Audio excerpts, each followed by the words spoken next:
성령의 음성 주관 인도를 받으려면 어떻게 해야 할까요?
사랑하는 시청자 여러분, 세계적인 부흥사 이재롱 목사의 설교를 통해 마음을 진리로 일궈서 성령의 음성을 밝히 듣는 복된 삶을 영위하시기 바랍니다.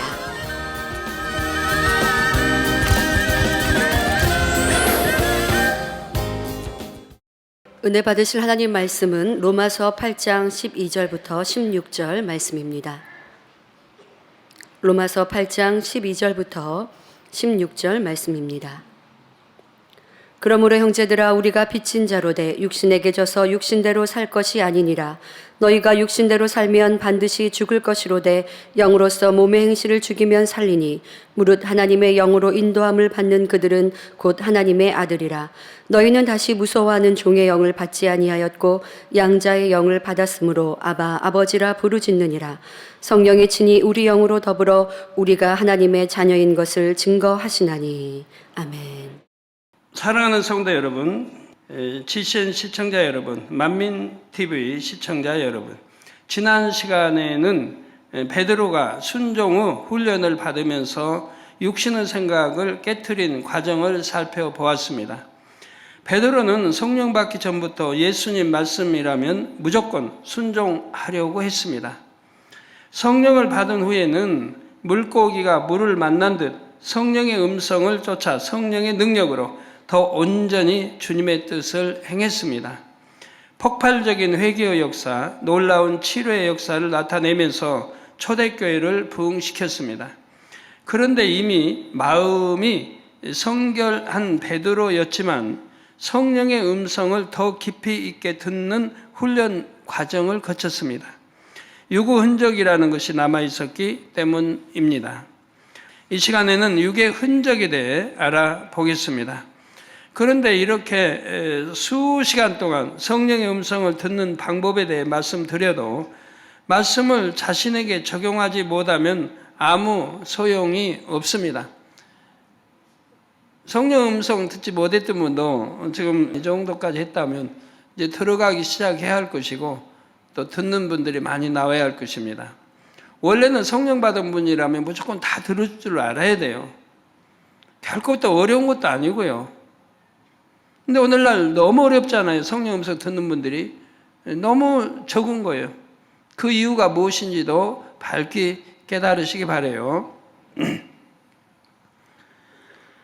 그래서 말씀을 자신에게 적용하지 못하면 소용이 없고 적극적으로 말씀을 자신에게 적용하시기를 바랍니다. 성령과 밝게 교통하시기를 주님의 이름으로 축원합니다. 사랑하는 성도 여러분, 명백한 비진리와 양심의 본성 속의 악까지 다 벗으면 더 이상 육신의 생각은 틈타지 못합니다. 명백한 비진리와 또 양심의 본성 속의 악까지 다 벗어버리면 더 이상 육신의 생각은 틈타지 못한다 이 말이에요. 여러분은 마음도 생각도 이게 동시 작용을 하잖아요. 근데 여러분이 신앙생활에서 영으로 들어갈수록 육신의 생각이 점점 흐려져요.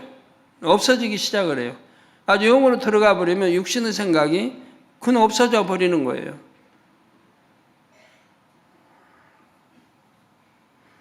그리고 육신은 생각이 틈타려고 하지 않아요. 불어 내가 틈타려고 애쓰기 전에는 틈타지도 않고 또 애써도 틈타지 않는 과정도 있어요. 온영으로 여러분 들어가 버리시면 정말 생각하려고 해도 잘 되지 않는 이런 단계도 있다고 전에 말씀드렸죠. 성령의 음성을 밝히 들을 수 있지요. 그런데 악을 버리고 성결되어도 유구 흔적이 남아 있으면 성령의 음성을 헤아리는 깊이에는 정도의 차이가 있을 수가 있습니다.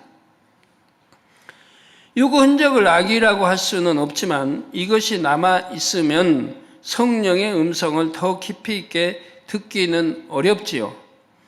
유구 흔적이란 간단히 말해서 영으로 변화되기 전에 갖고 있던 성품이나 기질, 지식 등이 흔적처럼 남아서 영향을 미치는 것을 말합니다.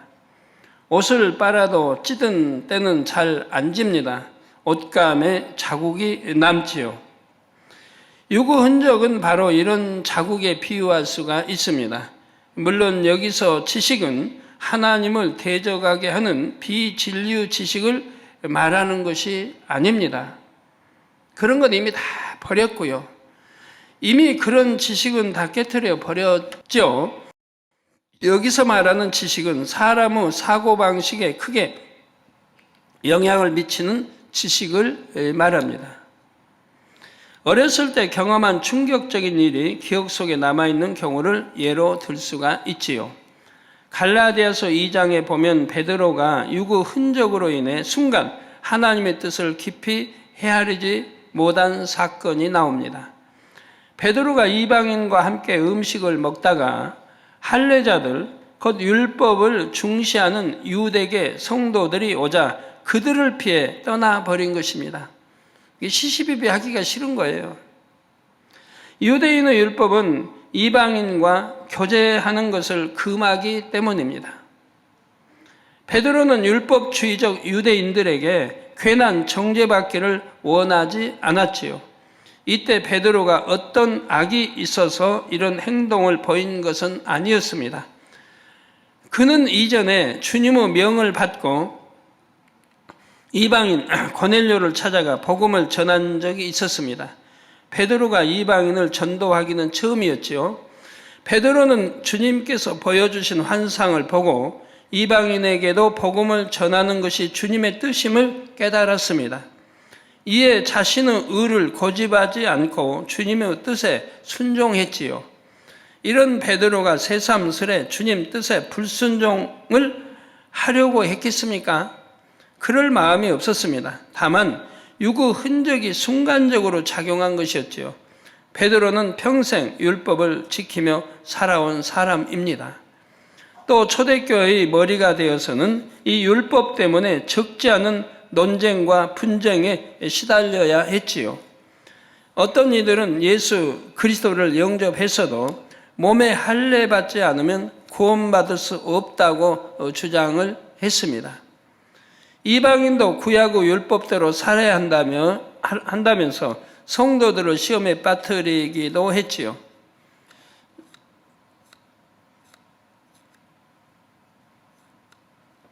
오늘날 만약에 이런 이들의 주장대로 우리가 신앙생활 한다고 하면 이방인들은 신앙생활 하기가 너무 힘들 것입니다. 저라면 너무 별거 아닌데요. 초신자 때부터 저라면 별거 아닌데 아마 대부분이 너무 힘들게 신앙생활하고 쉽지 않을 거예요. 예를 들어서 고기도 마음대로 못 먹죠. 고기 종류 이런 것도 성경에 가증스럽다 한 것은 또 먹어서는 안 되죠. 그대로 주장대로라면. 근데 성경은 우리 이방인에게는 허용했어요. 유대인들에게는 주님을 영접한 유대인들에게는 허용이 되지 않아요. 유대인이라도. 왜? 그는 어려서부터 태어나서부터 율법대로 살았어요. 조상들도 그러고. 그러니까 그건 몸에 배어 있어요. 그러니까 그들은 능히 지킬 수 있어요. 그러니까 지키면 오히려 복이고 좋은 거예요. 그러니까 그들은 지키도록 돼 있고요. 그러나 이방인들은 전혀 생소한 거예요. 근데 이런 것까지 지키려고 하면 신앙생활이 너무 힘들기 때문에 지키지 않아도 된다고 말씀한 거죠. 왜 무슨 가증악을 먹었다고 해서 죄는 아니지 않습니까? 뭐 돼지고기 먹었다고 해서 죄는 아니지 않습니까? 그런데 이렇게 가증스러움까지 다 못 먹게 해버리면 신앙생활하기가 너무 힘드니까 그래서 이방인에게는 허용이 된 거죠. 저도 아는 것은 참 안 먹습니다. 성경 이건 먹어서는 안 된다는 것은 자연스럽게 초신자 때부터 안 먹어지는데요. 그러나 먹는 건 또 있어요. 뭐 새우 같은 거는 그거 안 먹어야 되는데 이게 반찬에 어디 새우 안 들어간 데가 있어야지. 이거 다 찾다가는 뭐 배추김치 뭐 안 먹어야 되니까. 그래서 그냥 그런 건 먹어요. 그러나 특별히 뭐 돼지고기 이런 거는 안 먹죠. 먹었다고 해서 죄라는 건 아니에요. 또 지킬 수 있다면 지키는 게 더 강한 거니까 그렇죠. 예. 이런 율법적인 의와 지식 그리고 율법과 관련된 여러 가지 경험들이 순간적으로 그의 판단과 행동에 영향을 준 것입니다. 그러나 베드로는 결국 성령의 역사 속에 이런 유구 흔적도 벗어나갔습니다. 오늘날도 이렇게 참 우리나라 많은 교단들 중에도 이게 장로 유전을 스스로 만들어가지고 그 안에 거하지 않으면 그 이제 장로 유전에 맞지 않으면 참 이단으로 정죄하는 이게 오늘날 우리나라의 현실입니다. 너무 마음 아픈 일이 많아요.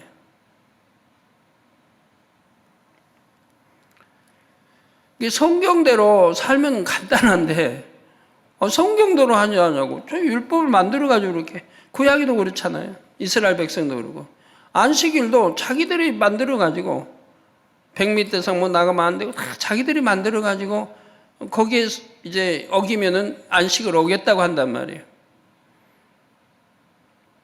우리 주님이 손 마른 자를 치료해 줍니다. 그 아픈 자를 안식일날 치료했으면 이 선한 일이고 좋은 거 아니에요? 어디 구약에 안식일날은 아픈 사람 치료해 주면 안 된다.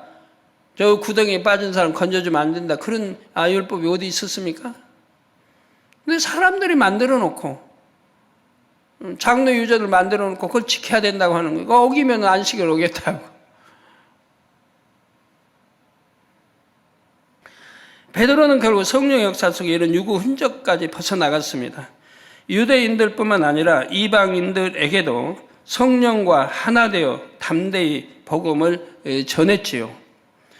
아주 미묘한 차이를 보이는 두 가지 길 중에 하나를 선택해야 할 때도 하나님께서 성령으로 역사해 주셨습니다. 하나님의 뜻을 알려주셨죠. 그가 순교할 당시에도 그런 일이 있었습니다. 베드로의 순교에 관해 다음과 같은 이야기가 전해옵니다. 순교할 즈음 베드로는 로마에서 사역하고 있었습니다. 당시 로마의 세속적인 권력가들은 대부분 베드로를 싫어했습니다. 설교할 때마다 늘 거룩한 삶을 강조했기 때문이지요. 마침내 권력가들이 베드로를 잡아 죽이기에 혈안이 되어 있다는 소식이 들려왔습니다. 이에 제자들이 베드로에게 로마를 빠져나가라고 권합니다. 당시 베드로는 기독교의 대표적인 지도자였으므로 그가 잡히면 복음 전파에 타격이 크리라 여겼기 때문이지요. 베드로는 주변 사람들의 의견을 받아들여 로마를 탈출합니다. 자, 여러분 생각해봐요. 일단 이게 이런 게 육신의 생각인데 육신의 생각은 얼마나 그럴듯해요.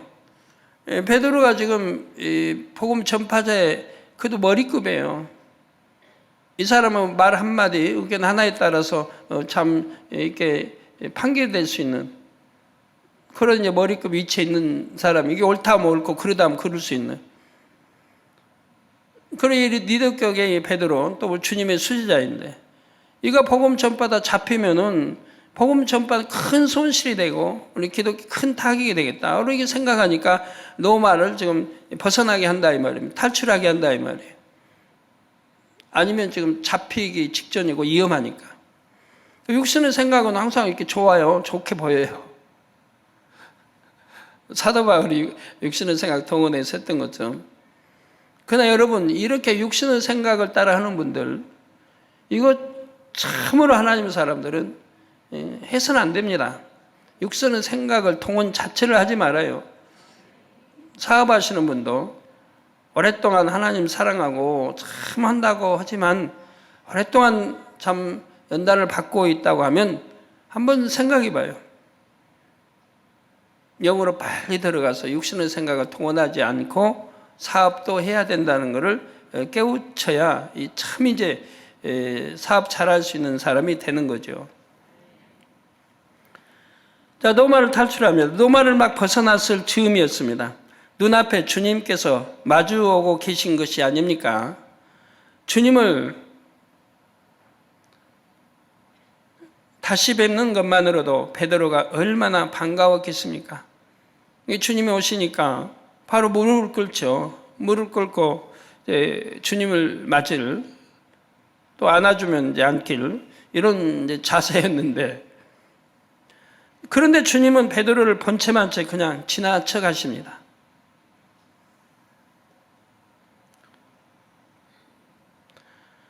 베드로에게 사랑하는 제자야, 그동안 얼마나 수고가 많았느냐.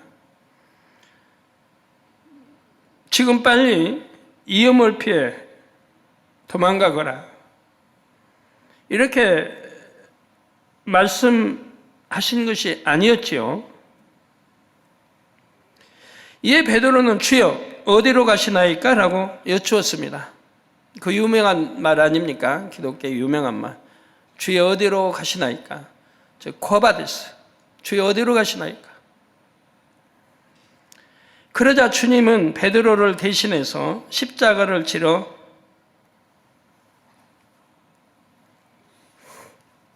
로마에 간다고 하셨지요. 이에 베드로는 가던 길을 돌이켜 다시 로마로 갔습니다.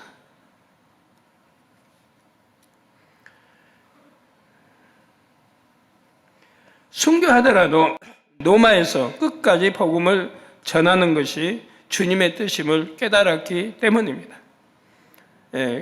깨닫자 바로 돌이켜 간 것이죠.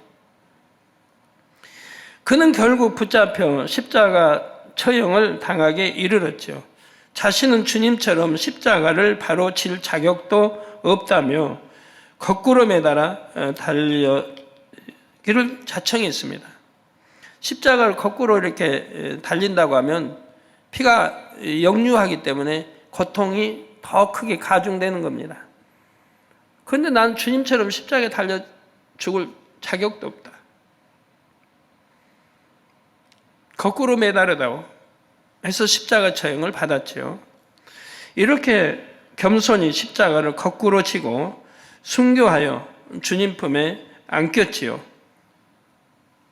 그가 로마를 떠나려고 했던 것은 유구 안일함을 위해서가 아니었습니다. 주님 뜻에 불순종할 마음도 아니었고요. 어찌하든 더 많은 영혼들에게 복음을 전하고자 선택한 길이었습니다.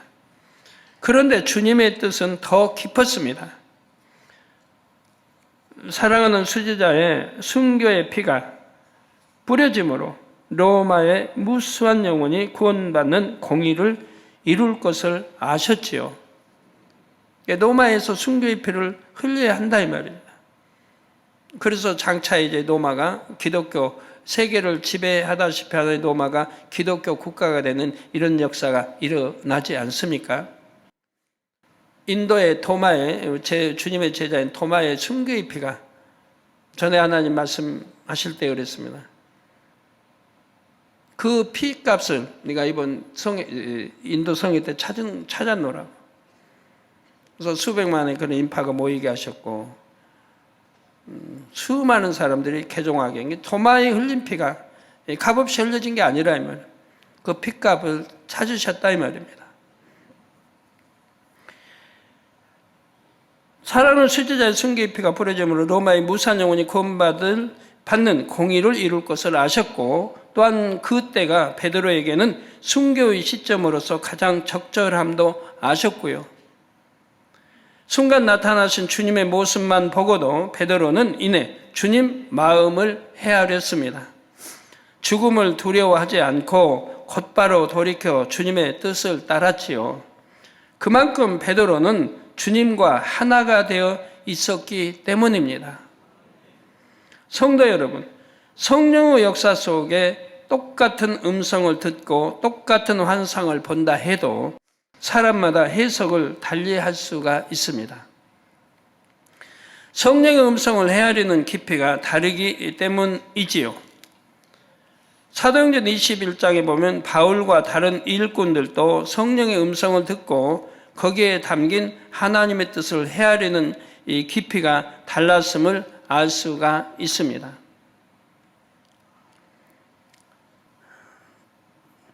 자, 바울이 3차 전도 여행을 마치고 예루살렘으로 가는 길에 가이사랴를 방문합니다. 그곳에서 빌립 집사를 비롯한 가이사랴의 성도들을 만났지요. 그러던 어느 날 아가보라는 한 선지자가 환상 가운데 바울이 유대인에게 결박되어 이방인의 손에 넘겨지는 장면을 봅니다. 이 말을 전해드는 바울의 일행과 가이사랴 성도들은 바울에게 예루살렘으로 올라가지 말라고 권했지요. 여러분이 이제 똑같은 그런 형편에 있다고 해봐요. 처지환경에. 그럼 여러분 어떻게 하시겠어요? 제가 이렇게 가는데 환상 보니까 어느 나라 가는데 거기서 잡혀가지고 뭐 감옥에 가는 걸 보여준다고 해봐요. 그럼 여러분 어떻게 당회장님 이번 성교회는 가지 마세요. 위험하다고. 그래도 위험한 거 가는데 이게 잡혀서 이렇게 참 감옥에 가르신데 이번은 가지 마세요. 뭐라고 고면할 수 있잖아요. 또 울면서 간절히 권하는 이들도 있었습니다. 그러자 바울은 사도행전 21장 13절에 너희가 어찌하여 울어 내 마음을 상하게 하느냐? 나는 주 예수의 이름을 위하여 결박받을 뿐 아니라 예루살렘에서 죽을 것도 각오하였노라 하고 자신의 의지를 단호히 밝혔습니다. 그도 위험한 거 알아요. 예루살렘 가면은 위험하고 이럴 거 다 알아요. 근데 또 정확하게 예언하는 또 환상을 보는 이의 입에 나왔어요. 그러니까 그 위험을 피하고자 하면 예루살렘 안 가면 되는 거죠. 안 잡히고 감옥에 안 가려면.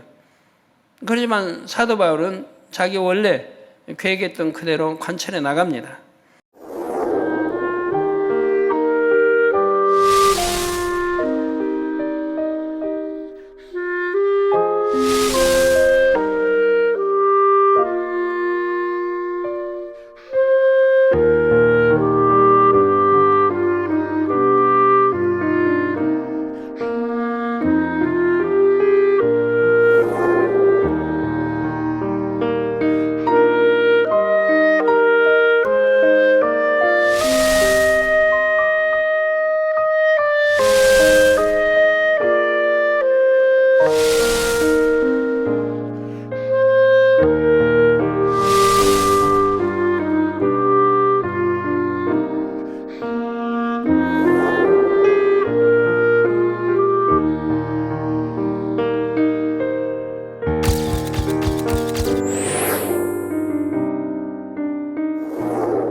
아가보는 전에도 성령의 주관을 받아 천하에 큰 흉년이 든다고 예언했습니다.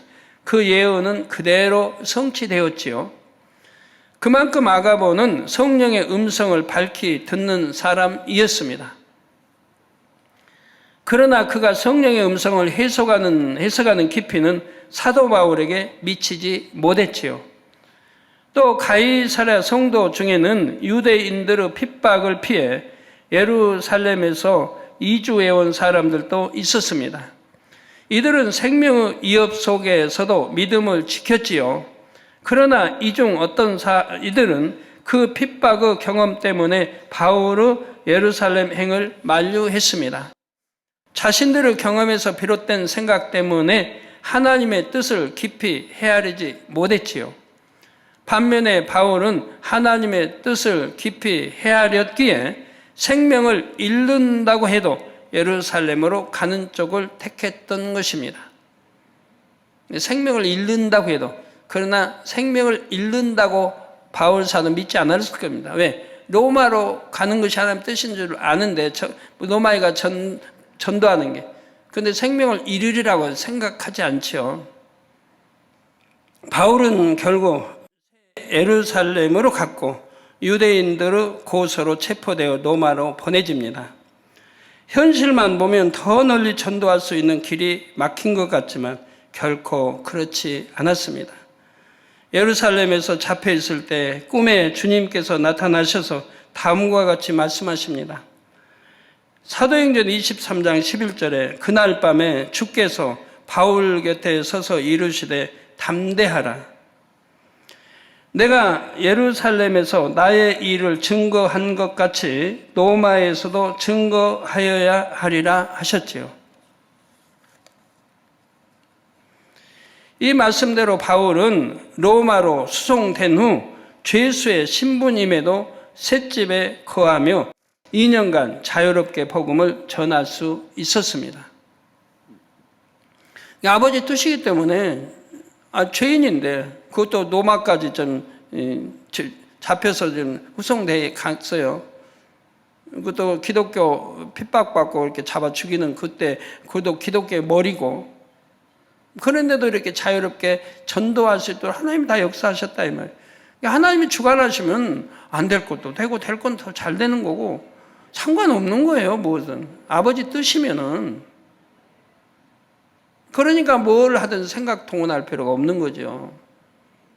저는 해외 선교도 많이 경험해봤지만 얼마나 많은 난관이 있는데요. 원수마귀가 가만히 있겠습니까?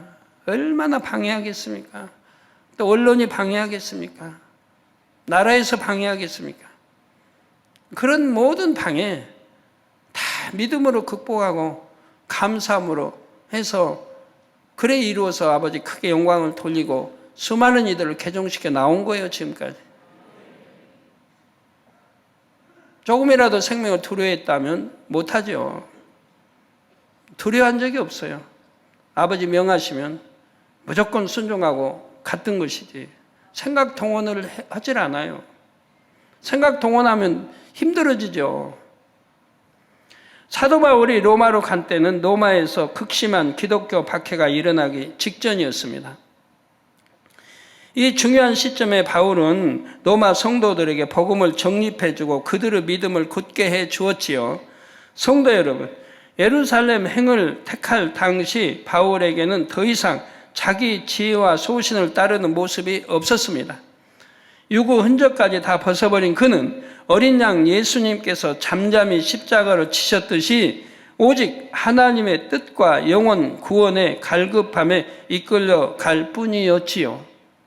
이처럼 유구 흔적을 발견해서 벗어버리려면 범사에 자기를 부인해야 합니다. 어떻게 행할 때 더 실한 열매, 더 많은 열매가 맺히는지 성령을 의지하여 하나님의 선하시고 온전하신 뜻을 궁구해 나가야 합니다. 그러면 로마서 12장 2절 후반절의 말씀처럼 하나님의 선하시고 기뻐하시고 온전한 뜻이 무엇인지 분별하는 차원이 됩니다. 여러분 신앙생활을 어떻게 하십니까? 사업하시는 분도 다 마찬가지고 내가 하는 것이 하나님의 선하신 뜻인지 하나님이 기뻐하시는 건지 온전하신 뜻이 무엇인지 분별하면서 하고 있습니까? 아니잖아요. 이렇게 일일이 분별하면서 하는 분이 얼마나 있어요? 더군다나 성령의 음성을 왜 못 들어요?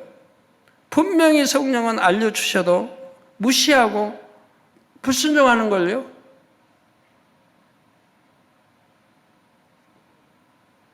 여러분 대다수가 그러고 있다 이 말이에요. 신앙생활은. 베드로는 우리 주님 너무 사랑하셔서 십자가에 그냥 달리는 것도 죄송해서 거꾸로 매달렸는데 여러분은 신앙생활을 그냥 거꾸로 하고 있단 말이에요. 성령의 음성을 순종할 수 있는 것도 순종을 안 한다 이 말이에요. 예를 들어 동거래 마찬가지예요. 믿음의 형제끼리 동거리지 말라고 하늘마다 저는 강조합니다. 이로 인해 오는 폐단이 너무 크기 때문에 개척 때부터 강조한 거예요. 그러면 여러분 믿음의 형제끼리 동거리 그럼 이 성령의 역사 안 해요? 하면 안 된다고? 역사 안 해요? 합니다. 그만큼 단을 들었는데 왜 역사? 내 안에 성령이 계시다면 합니다. 믿음의 형제끼리 동거리하면 안 된다고 깨우쳐 줍니다. 그렇지만 성령의 음성은 자기 유익과는 안 맞거든요. 왜? 내가 그렇게 하면은 이자도 많이 주고 한다는데 돈 벌 길인데 그래서 성령의 음성을 무시해버리고 순종하지 않고 거역해 나갑니다. 그 이제 결과는 엄청난 참 피해로 오게 되는 거죠. 자, 이렇게 한 가지 한 가지 여러분의 어떤 목적 달성 또는 유익을 위해서는 성령의 음성을 무시해버리고 아니면 거역한다면 성령의 음성을 거역해버리고 행해 나왔다 이 말이에요. 지금까지 신앙생활. 다는 아니지만 대부분이 그렇게 해왔다 이 말이에요. 얼마나 무서운 결과. 그러기 때문에 오늘날까지 그렇게 가르쳐줘도 영으로 못 들어오고 원영으로 못 들어오는 거예요. 영으로 들어오는 게 힘든 게 아니라 여러분이 순종하지 않기 때문에 힘든 거예요.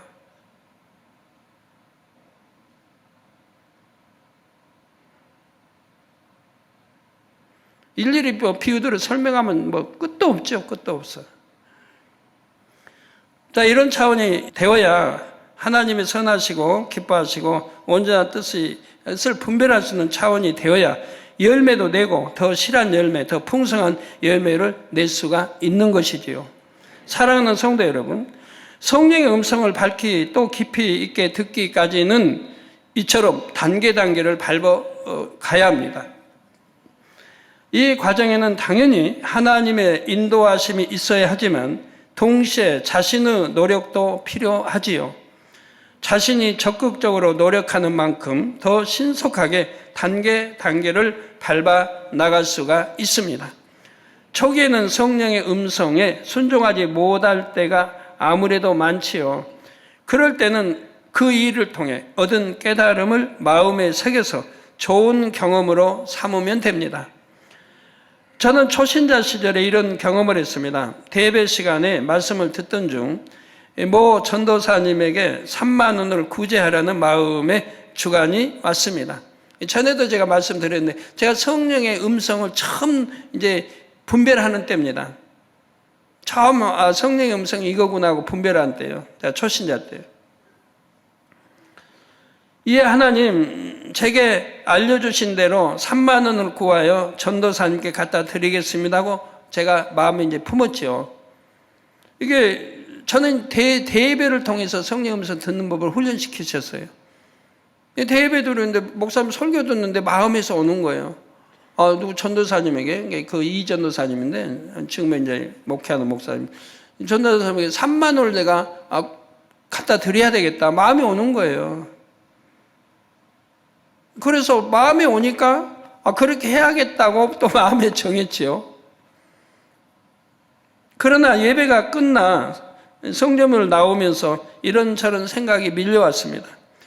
현실만 보면 당시 제 형편에 3만 원은 큰 돈이었습니다. 지금부터 한 5년 전 이야기란 말이에요. 4, 5년 전 이야기. 저는 그 당시 또 부채가 있는 때니까 3만 원은 큰 돈이었어요. 그 당시는. 내가 3만 원이 있으면 주겠지만 이 돈을 어디서 또 구해다 줘야 되는 거예요. 나보다 그분 가정 형편이 더 나아 보이는데 잡념이 들어오면서 엉뚱한 생각을 했나 보다 하고 이 일을 마음에서 지워버리게 되죠.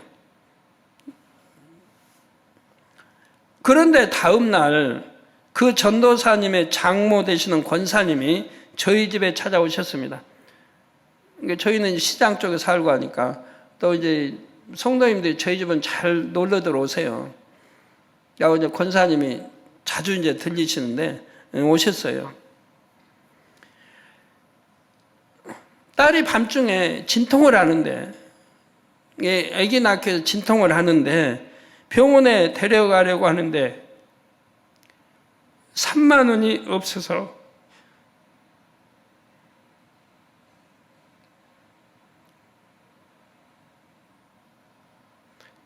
애를 먹었다는 겁니다. 오늘은 밤중이니까 이 3만 원을 구하지 못해서 애를 먹었다는 거예요.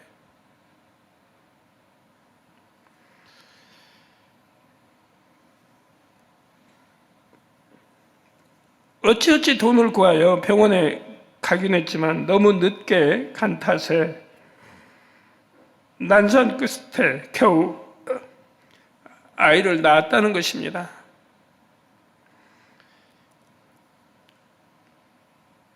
이 말을 듣고 저는 이제 충격도 받았지만, 그것이 성령의 음성이구나. 또 얼마나 정확해요, 액수가. 난 3만 원 도와주고 싶었는데 권사님 와서 3만 원을 구하려고 밤새 애를 먹었다는 거예요. 그러니까 병원에 늦게 가서 잠늦게 감으로 난산을 했다고.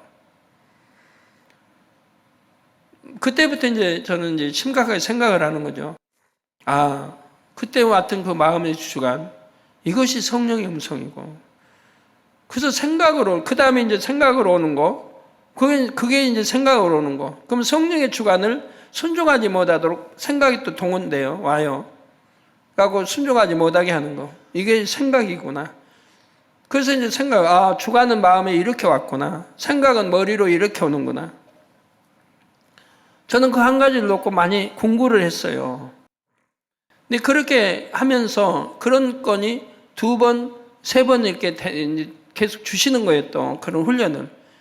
그게 성령의 음성 듣게 하는 훈련이신 거예요. 제가 2번째까지도 아마 순종을 못 했을 거예요. 2번째도 그런 비싼 일인데, 그때도 현실로는 어려워서 순종을 못 했어요.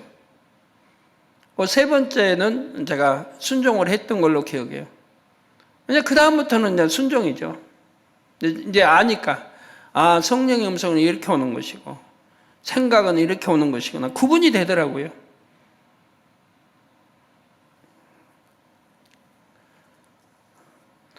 내가 돈을 마련해서 가져다 드렸다면 가족들이 밤새 고생하지 않았을 텐데, 하나님께서 주관하신 일이니 돈을 예배해 놓으셨을 테고 어떻게든 순종했다면 하나님께서는 누르고 흔들어 넘치게 축복을 주셨을 텐데, 이런 생각들이 스치면서 후회한 기억이 납니다.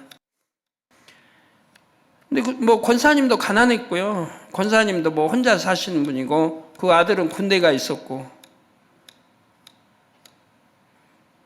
제가 건축 작정할 때, 부흥사업 작정할 때, 제가 이제 30만 원 작정, 기도원장이 30만 원. 나중에 따로 앉았는데 딱 일치가 되더라고요.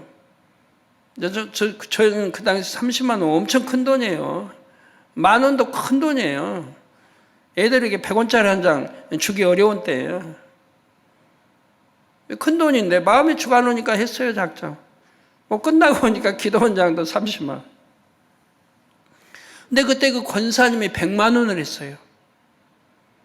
다 놀랬죠. 권사님은 돈 버는 것도 아니고. 근데 100만 원을 작정하신 거예요.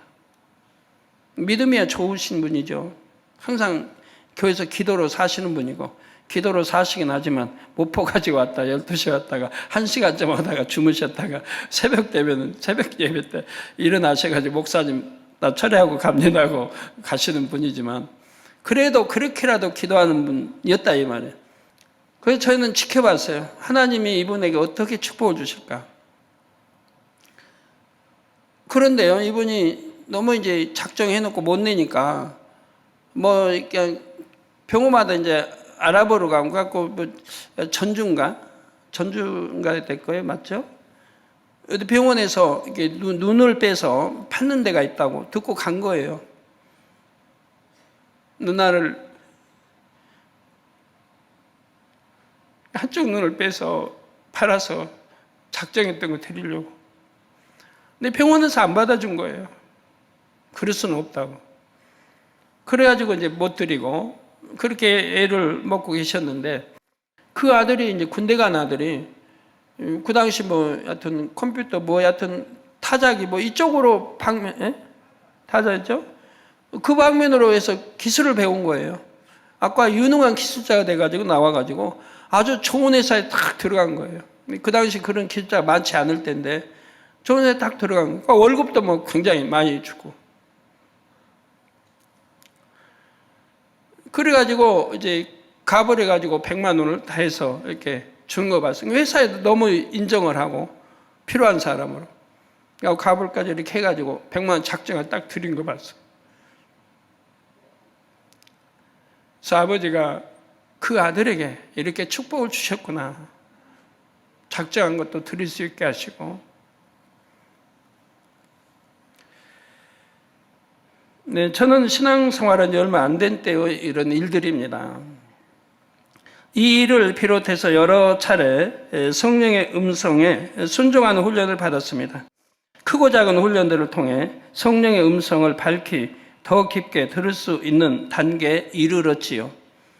처음에만 이런 과정만 이제 훈련 잘 갖춰서 이렇게 음성 듣는 걸 확실하게 생각과 음성을 분별만 하면 그 다음에는 쉬워요. 이게 문제는 100% 순종할 자세여야 하는 거죠. 이웃 따지고 이건 어렵고 뭐하면 불순종 그게 아닌 거예요. 무조건 하나님의 말씀이면 순종하는 이 자세가 중요해요. 그런 사람들에게 하나님이 역사하고 성령 음성 역사 들을 수도 역사하고 듣는 게 하나도 어려운 거 아니에요. 금방 들을 수 있어요. 그래서 순종할 자세니까 이건 뭐 어렵고 이건 돈이 많이 들어가고 뭐 손해 가니까 이건 못하겠다 이런 사람은 안 되지만 크든 적든 무조건 하나님 뜻이다 하면 순종해 간다 이런 마음은 사람은 바로 성령 음성 듣는 거 오래 걸리지 않아요. 그 이제 그런 걸 통해서 이제 밝히 들어가게 되는 거고요. 결론을 말씀드립니다. 사랑하는 성도 여러분. 요한일서 2장 27절에 너희는 주께 받은 바 기름 부음이 너희 안에 거하나니 아무도 너희를 가르칠 필요가 없고 오직 그의 기름 부음이 모든 것을 너희에게 가르치며 또 참되고 거짓이 없나니 너희를 가르치신 그대로 주 안에 거하라고 하셨습니다. 이게 성령의 음성을 밝게 듣는 분은요, 두개 가서 상담할 것도 없어요. 왜 내 안에 성령이 밝게 조명해 주시고 가르쳐 주시는데 누구에 상담하고 일일이 할 필요도 없는 거예요. 누구의 가르침 받을 필요도 없는 거예요. 내 안에 성령이 밝게 알려주시기 때문에. 여기서 기름 부음은 영적으로 성령의 임재를 뜻합니다. 기름 부음을 받았다는 것은 영적으로 주님께서 보내주신 성령을 받았음을 의미하지요. 여러분은 성품, 지식, 경험, 믿음의 분량, 삶의 환경도 각각 다릅니다. 그럴지라도 자신을 철저히 부인하고 순종하려 하면 성령님은 이 모든 상황을 고려해서 가장 알맞은 답을 가르쳐 주십니다. 차별이 없어요. 나는 많이 배우고 못 배우고 차별이 없어요. 어린아이, 어른 차별하지 않으세요. 뭐 장로, 뭐 초신자, 뭐 집사 차별 안 하세요. 그 마음 중심이 하나님 뜻이면 무조건 순종할 마음으로. 그래서 순종에 가는 사람들. 악은 모양이라도 버려나가고 영사모에 들어가는 이런 사람들은 성령의 음성인도 주관받는 게 전혀 어려운 게 하나도 없는 거예요. 너무 쉬워요. 너무 쉬워. 그래야 영으로 들어가 봐요. 그때는 이게 성령의 음성인가 생각인가 할 필요가 없어요. 내 주관받는 모든 것이 성령의 주관이니까. 범사에 그 답을 밝히 드러나가셔서 형통한 삶을 사시기를 주님의 이름으로 축원합니다. 예, 말씀 상고하시면서 통성으로 다 같이 기도하시겠습니다. 할렐루야. 주님, 은혜와 사랑에 감사드립니다. 오늘도 들은 말씀이 믿음이 되고 생명이 되게 도와주시기를 원합니다. 아버지, 역사에 주옵소서. 믿음이 되게 하시고 생명이 되고 성령의 밝은 음성 인도 주관을 받을 수 있도록 도와주시기를 원합니다. 우리가 마음의 악은 모양이라도 버리고 비진리다 버리고 오직 영으로 일구며 또 하나님 말씀이라 무조건 순종해 간다고 하면 내 안에 계서 성령께서 말씀하실 때마다 무조건 아멘하고 순종해 간다고 하면 이것이 한 번이 두 번, 두 번이 세 번 되면서 더 밝히 성령의 음성을 듣게 되는 것이고 아버지 그래서 신속히 다 영으로 들어갈 수 있는 것이며 온영으로 들어갈 수가 있는 것입니다. 아버지 감사합니다. 우리 성도님들이 큰 깨우침이 되게 하시고 성령의 밝은 음성 인도받아 나갈 수 있도록 역사해 주시기를 원합니다. 우리 주 예수 그리스도의 이름으로 기도하옵나이다. 아멘.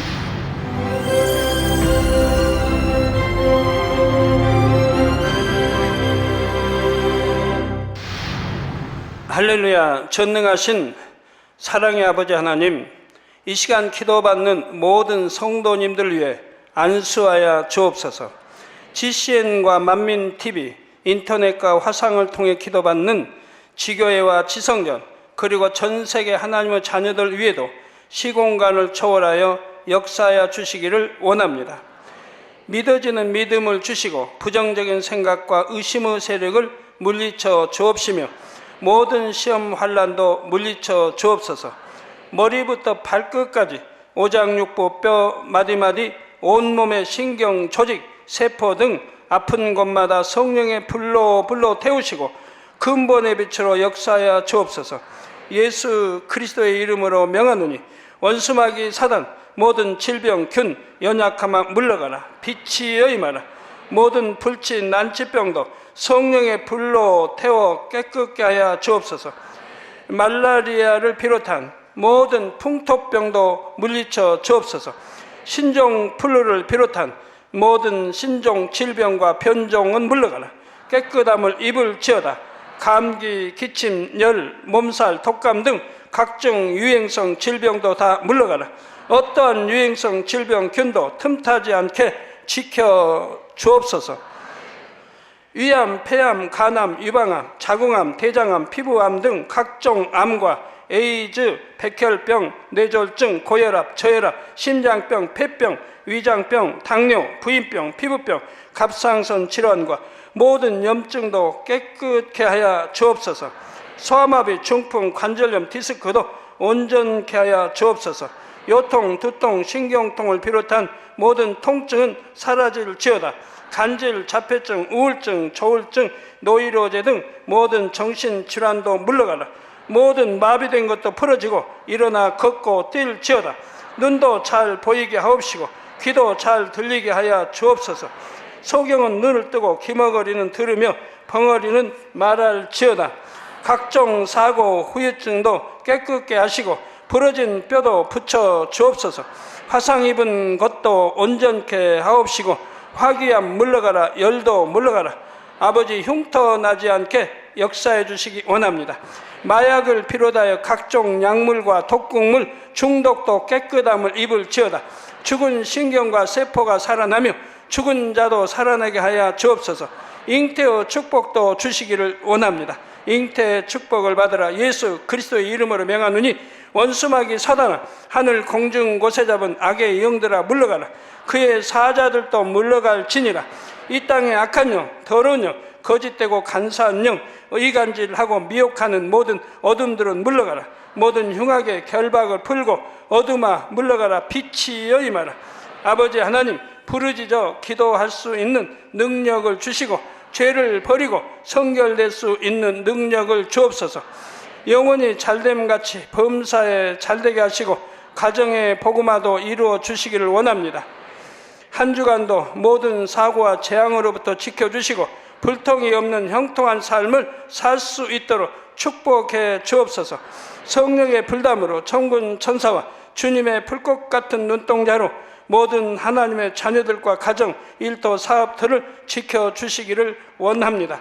학생들에게 지혜와 명철을 더하시고 공부할 수 있는 뜨거운 마음과 열정도 더하여 주옵소서. 마음과 생각을 세상에 빼앗기지 않도록 지키시고 하나님을 뜨겁게 사랑하는 학생들로 축복하여 주옵소서. 하나님의 자녀들이 먹으나 마시나 입으나 무엇을 하든지 하나님 앞에 영광 돌리는 삶이 되게 축복하여 주시기를 원합니다. 나는 하나님을 만났노라, 체험했노라, 응답 받았노라, 축복 받았노라 간증하는 입술이 되게 역사하여 주옵소서. 아버지 하나님 감사합니다. 홀로 영광 받으옵소서. 우리 주 예수 그리스도의 이름으로 기도하옵나이다. 아멘. 성령의 음성 주관 인도를 받으려면 어떻게 해야 할까요?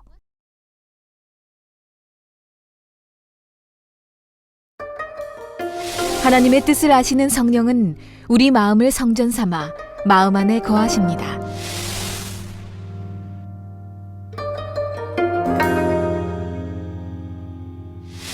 성령의 음성을 듣고 매 순간 성령의 인도를 받으면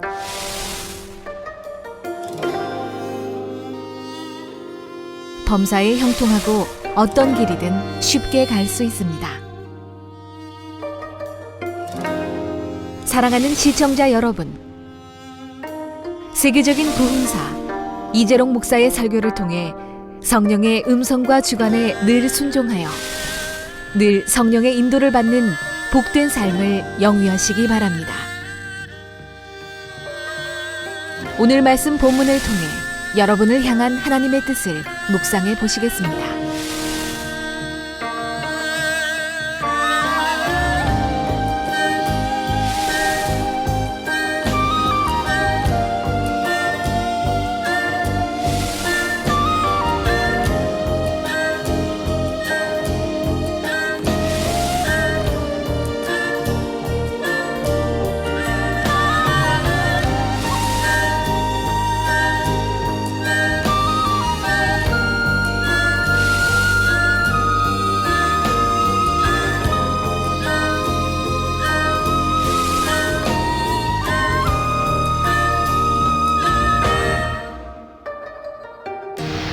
명백한 비진리와 양심의 본성 속의 악까지 다 벗으면 더 이상 육신의 생각은 틈타지 못합니다. 악을 버리고 성결되어도 유구 흔적이 남아 있으면 성령의 음성을 헤아리는 깊이에는 정도의 차이가 있을 수가 있습니다. 유구 흔적이란 간단히 말해서 영으로 변화되기 전에 갖고 있던 성품이나 기질, 지식 등이 흔적처럼 남아서 영향을 미치는 것을 말합니다. 성령의 역사 속에 똑같은 음성을 듣고 똑같은 환상을 본다 해도 사람마다 해석을 달리할 수가 있습니다. 이처럼 유구 흔적을 발견해서 벗어버리려면 범사에 자기를 부인해야 합니다. 하나님이 선하시고 기뻐하시고 온전한 뜻을 분별할 수 있는 차원이 되어야 열매도 내고 더 실한 열매, 더 풍성한 열매를 낼 수가 있는 것이지요. 성령의 음성을 밝히 또 깊이 있게 듣기까지는 이처럼 단계를 밟아 가야 합니다.